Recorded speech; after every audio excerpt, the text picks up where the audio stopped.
Selamat pagi adik-adik semua. Bagaimana keadaan kita hari ini? Semoga adik-adik semua dalam keadaan yang sehat. Kita berjumpa lagi dengan pelajaran ekonomi. Kali ini kita akan belajar tentang pajak. Tentu kata pajak sudah tidak asing lagi bagi kalian. Mungkin kalian sering mendengar tentang perpajakan. Nah, sebelumnya saya akan membacakan tujuan pembelajaran kita hari ini. Setelah mempelajari materi pada kegiatan hari ini, kalian diharapkan dapat menguraikan pengertian pajak, menguraikan fungsi, manfaat, dan tarif pajak, membandingkan pajak dengan pungutan resmi lainnya, menguraikan asas-asas pajak, dan membagi pajak berdasarkan jenisnya. Apa sih yang dimaksud dengan pajak? Pajak merupakan bentuk peran serta masyarakat dalam rangka mendukung pembangunan ekonomi. Melalui pajak, masyarakat ikut membiayai pembangunan. Nah, ada beberapa pendapat para ahli tentang pengertian dari pajak. Yang pertama, menurut Profesor Dr. P.J.A. Adriani, mengatakan pajak adalah iuran masyarakat kepada negara yang dapat dipaksakan yang terutang oleh yang wajib membayarnya menurut peraturan-peraturan umum atau undang-undang dengan tidak mendapat prestasi kembali yang langsung dapat ditunjuk dan yang gunanya adalah untuk membiayai pengeluaran-pengeluaran umum yang berhubungan dengan tugas negara dan untuk menyelenggarakan pemerintahan. Ada juga menurut Profesor Dr. Haji Rahmat Sumintro mengatakan pajak adalah iuran rakyat kepada kas negara berdasarkan undang-undang atau yang dapat dipaksakan dengan tidak mendapat jasa timbal atau kontraprestasi yang langsung dapat ditunjukkan dan yang digunakan untuk membayar pengeluaran umum. Definisi tersebut kemudian dikoreksinya berbunyi sebagai berikut. Pajak adalah peralihan kekayaan dari pihak rakyat kepada kas negara untuk membiayai pengeluaran rutin dan surplusnya digunakan untuk public saving yang merupakan sumber utama untuk membiayai public investment. Pajak sangat berperan dalam kehidupan suatu negara karena menjadi salah satu sumber penerimaan negara. Pajak digunakan untuk membiayai pembangunan dan mengatur kegiatan ekonomi negara. Terdapat beberapa fungsi pajak. Yang pertama, fungsi anggaran atau fungsi budgeter. Pajak merupakan sumber pemasukan keuangan negara yang menghimpun dana ke kas negara untuk membiayai pengeluaran negara atau pembangunan nasional. Jadi, pajak digunakan untuk membiayai pembangunan, memperluas lapangan pekerjaan, membangun infrastruktur, serta untuk pembiayaan gaji ASN. Yang kedua, ada fungsi mengatur atau fungsi reguler. Pajak digunakan sebagai alat untuk mengatur atau melaksanakan kebijakan negara dalam lapangan ekonomi dan sosial. Dan yang ketiga, sebagai fungsi terakhir yaitu fungsi pemerataan atau fungsi distribution. Nah, pajak mempunyai fungsi pemerataan, artinya dapat digunakan untuk menyeimbangkan dan menyesuaikan antara pembagian pendapatan dengan kesejahteraan masyarakat. Selanjutnya, kita akan membahas mengenai tarif dari pajak. Nah, tarif dari pajak digunakan untuk menentukan besarnya pajak terutang. Tarif pajak dibagi menjadi 4. Yang pertama, kita akan membahas mengenai tarif pajak proporsional atau sebanding. Tarif pajak proporsional adalah tarif pajak yang pengenaan pajaknya tetap atas berapapun dasar pengenaan pajaknya. Nah, dapat kita lihat contoh pengenaan tarif proporsional. Yang kedua, ada tarif pajak tetap. Nah, tarif pajak tetap ini adalah tarif pajak yang tetap untuk setiap dasar pengenaan pajak atau besarnya jumlah pajak yang dibesarkan adalah sama. Nah, dapat kita lihat juga contoh pengenaan tarif pajak tetap. Dan yang keempat, ada tarif pajak progresif atau naik. Tarif pajak progresif adalah tarif pengenaan pajak yang bertambah seiring peningkatan dasar pengenaan pajak. Nah, dapat kita lihat juga contohnya. Nah, selanjutnya kita akan membahas mengenai perbedaan pajak dengan pungutan resmi lainnya. Selain pajak, ada juga pungutan resmi lainnya yang tidak masuk dalam klasifikasi pajak yang merupakan sumber penerimaan negara dan daerah. Di antaranya, yang pertama ada retribusi, yang merupakan iuran rakyat yang disetorkan kepada kas negara atas dasar pembangunan tertentu dari jasa atau barang milik negara yang digunakan orang-orang tertentu. Nah, dari pengertian ini dapat disimpulkan bahwa retribusi tidak ada unsur paksaan, pembayaran tergantung kemauan si pembayar, tidak selalu menggunakan undang-undang, kontrak prestasi atau balas jasa langsung dirasakan si pembayar. Contohnya, pembayaran listrik, langganan air PDAM, jalan tol, dan lain sebagainya. Yang kedua, ada cukai, yang merupakan iuran rakyat atas pemakaian barang-barang tertentu yang ditetapkan oleh Menteri Keuangan, contohnya rokok. Dan yang ketiga, bea masuk, yang merupakan biaya yang dipungut atas sejumlah barang yang masuk ke daerah pabean Indonesia dengan maksud untuk dikonsumsi di dalam negeri. Sedangkan bea keluar dikenakan atas barang-barang yang akan keluar dari wilayah pabean Indonesia dengan maksud barang tersebut akan diekspor. Yang keempat, ada sumbangan, yang merupakan pungutan yang dilakukan pemerintah kepada segolongan orang tertentu. Asas pungutan pajak. Pemungutan pajak pada dasarnya harus memperhatikan keadilan dan keabsahan. Terdapat beberapa ahli yang mengemukakan asas pemungutan pajak, seperti Adam Smith. Menurut Adam Smith dalam bukunya The Wealth of Nations, dalam ajaran yang dikenal dengan The Four Maxims, asas pemungutan pajak terbagi atas 4. Yang pertama, asas equality atau asas keseimbangan dengan kemampuan atau asas keadilan. Pemungutan pajak yang dilakukan oleh negara harus sesuai dengan kemampuan dan penghasilan si wajib pajak. Negara tidak boleh bertindak diskriminatif terhadap wajib pajak. Dan yang kedua, asas certainty, di mana yang dimaksud di sini adalah asas kepastian hukum. Semua pungutan pajak harus berdasarkan undang-undang, sehingga bagi yang melanggar akan dikenai sanksi hukum. Dan yang ketiga, ada asas convenience of payment atau asas pemungutan pajak yang tepat waktu atau asas kesenangan. Pajak harus dipungut pada saat yang tepat bagi wajib pajak atau saat yang paling baik, misalnya di saat wajib pajak baru menerima penghasilannya atau di saat wajib pajak menerima sebuah hadiah. Dan yang keempat, ada asas efisiensi atau asas efisien atau asas ekonomis.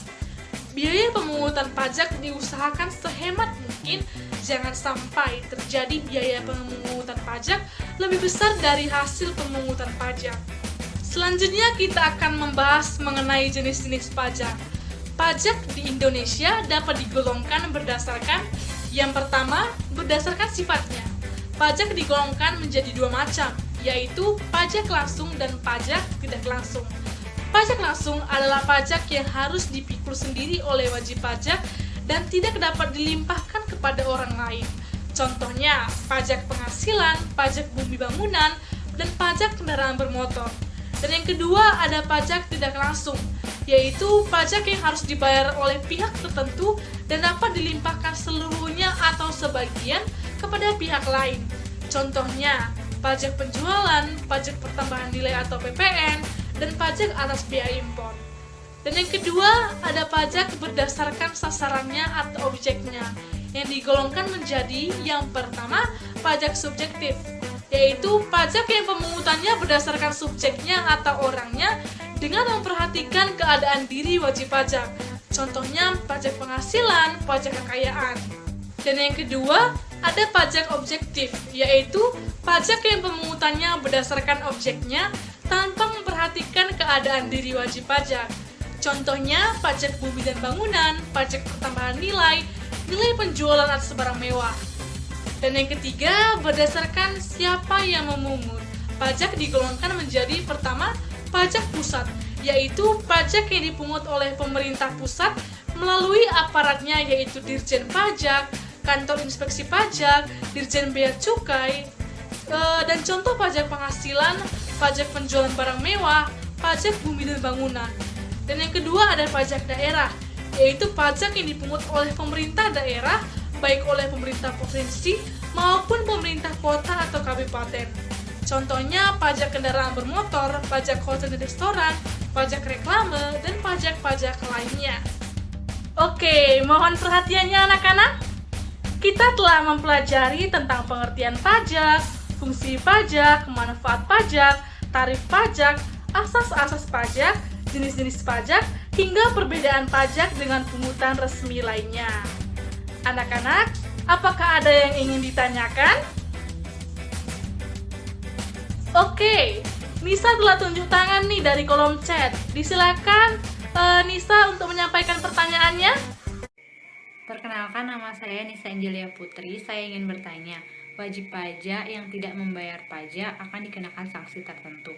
Sanksi seperti apa yang akan diberikan bagi wajib pajak apabila tidak membayar pajak? Terima kasih. Pertanyaan yang sangat bagus dari Nisa. Jadi, ada 3 sanksi yang akan dikenakan jika wajib pajak tidak membayar pajak, yaitu sanksi denda, sanksi bunga, dan sanksi pidana. Yang pertama, sanksi denda.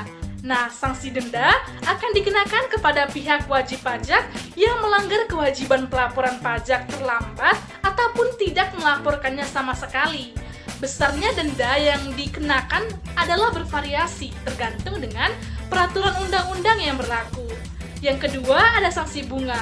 Sama halnya dengan sanksi denda yang berkaitan dengan keterlambatan, sanksi bunga juga akan dikenakan kepada pihak wajib pajak yang tidak membayar pajak ketika jatuh tempo atau dalam kata lain terlambat. Dan yang ketiga, sanksi pidana.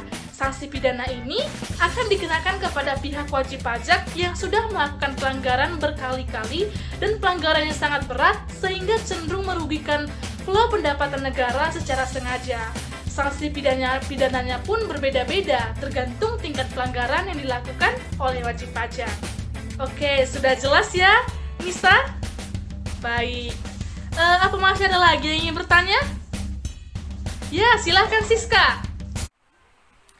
Perkenalkan, nama saya Siska Oktavianita Brusmbiring. Di sini saya ingin bertanya. Berdasarkan materi yang telah disampaikan dan dijelaskan tadi, dapat kita simpulkan bahwa manfaat pajak itu sangat penting dan berguna dalam menjalankan kegiatan di suatu negara. Nah, pertanyaan saya, jikalau penerimaan itu ditetapkan sebesar 90% dan yang terrealisasi itu sebesar 75%, maka dampak apa yang dapat ditimbulkan? Terima kasih. Wah, sangat menarik ya pertanyaan dari Siska. Jadi, bagaimana apabila target pajak yang telah ditetapkan tidak terrealisasi? Nah, ini nantinya akan berdampak ke arah pembangunan daerah tertinggal yang terhambat nantinya. Pajak mempunyai peranan yang luar biasa, karena pajak merupakan sumber pendapatan terbesar negara yang digunakan untuk pembangunan. Jadi, jika target pajak tidak terpenuhi, maka dampak yang ditimbulkan adalah pembangunan juga akan ikut terhambat. Apakah sudah jelas, Siska? Oke, sudah paham ya? Ada lagi yang ingin bertanya? Nah, kalau pertanyaan sudah tidak ada lagi, giliran Ibu yang akan bertanya. Kali ini Ibu mau nanya sama Karin. Karin, apa saja sih fungsi pajak dalam kehidupan suatu negara? Ya Bu, pajak sangat berperan dalam kehidupan suatu negara karena menjadi salah satu sumber penerimaan negara. Untuk fungsinya ada 3 Bu, yaitu fungsi anggaran, fungsi mengatur, dan fungsi pemerataan. Ya, sangat benar jawaban dari Karin. Jadi, ada 3 fungsi pokok pajak dalam kehidupan suatu negara, yaitu fungsi anggaran, fungsi mengatur, dan fungsi pemerataan. Sudah paham? Oke, sudah paham ya? Kalau begitu, kita simpulkan sama-sama materi hari ini. Jadi, pajak adalah kontribusi wajib kepada negara yang terutang oleh orang pribadi atau badan yang bersifat memaksa berdasarkan undang-undang dengan tidak mendapatkan imbalan secara langsung dan digunakan untuk keperluan negara bagi sebesar-besarnya kemakmuran rakyat. Untuk fungsi pajak sendiri ada 3, yaitu fungsi anggaran, fungsi mengatur, dan fungsi pemerataan. Sementara tarif pajak ada 4, yaitu tarif pajak proporsional, tarif pajak tetap, tarif pajak regresif, dan tarif pajak progresif. Dan untuk jenis pajak, ada yang berdasarkan sifatnya, berdasarkan sasarannya atau objeknya, dan berdasarkan siapa yang memungutnya. Oke, mohon perhatiannya anak-anak. Sebelum menutup pelajaran hari ini, Ibu minta kalian untuk membentuk 5 kelompok yang masing-masingnya beranggotakan 3 orang. Silakan pilih sendiri teman kelompoknya. Jadi, tugasnya itu kalian cari contoh dari setiap jenis-jenis pajak dengan penjelasannya masing-masing. Jadi tadi kan ada 6 jenis pajak, yaitu pajak langsung dan pajak tidak langsung, pajak subjektif dan pajak objektif, hingga pajak pusat maupun pajak daerah. Kalian cari contoh dan penjelasan dari ke-6 jenis pajak tersebut.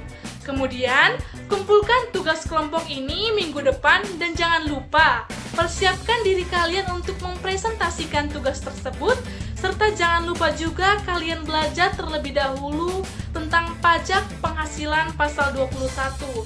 Karena minggu depan kita akan membahas tentang PPh pasal 21. Jadi, bagaimana anak-anak? Sudah paham dengan tugasnya? Baik, kalau sudah paham, Ibu harapkan kalian sudah paham dengan apa yang telah kita pelajari hari ini maupun tugas kita yang akan dikumpulkan minggu depan. Jadi Ibu rasa sudah cukup pembelajaran hari ini. Terima kasih semuanya, selamat pagi dan tetap jaga kesehatan.